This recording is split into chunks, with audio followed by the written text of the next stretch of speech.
உடும்பு கறியும் மூங்கில் அரிசியையும் சேர்த்து புலவு சமையல் சமைச்சு புலவர்களுக்கு கொடுத்ததாக மலைபடுகடாம் என்ற ஒரு நூலில் இருக்குது.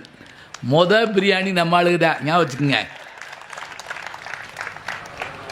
இதெல்லாம் எப்படி உட்காந்து படிக்கிறீங்க? வேலையை எடுத்து போய்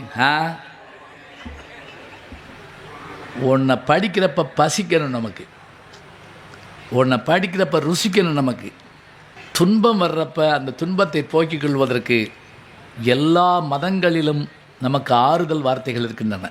இஸ்லாம் ஆறுதல் வார்த்தையை சொல்கிறது, கிறிஸ்தவம் சொல்லுகிறது. புத்தர் ரொம்ப சிம்பிளாக சொன்னார், ஆசைப்படாத, பட்டேன்னா துன்பம் அப்படின்ட்டார் ஒரே வார்த்தையில். நம்மளும் சொன்னார், ஆசை அருமின்கள் ஈசனோடாயினும் ஆசை அருமின்கள் சொல்லிட்டாரு. ரொம்ப கஷ்டமாக இருக்கிறப்ப 2 விஷயத்தை சொல்லுவாங்க. என்னன்னு கேட்டால், ராமாயணத்தில் சுந்தரகாண்டம் படிக்க சொல்லுவாங்க. ஏன்னா சீதை துயரிட்டு இருந்தபோது அந்த துயரை நீக்குவதற்கு அனுமன் வந்த இடம் சுந்தரகாண்டம் தான். நாடுகளில் மழை பெய்யலைன்னா விராடபருவம் படிக்க சொல்லுவாங்க. என்ன கிடைச்சாலும் படிக்க பாருங்கள், படித்ததை சொல்லி பழகுங்க, பேசுங்க. தமிழ் படிக்கிறது மறந்து போச்சு, பேசுகிறது மறந்து போச்சு. நான் வேறு மொழி படிக்க வேணாம்னு நான் சொல்லலைங்க.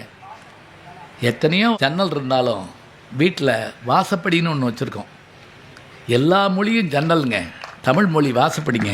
உள்ளே வாங்க, படிங்க, தெரிஞ்சுக்குங்க. நன்றி, வணக்கம்.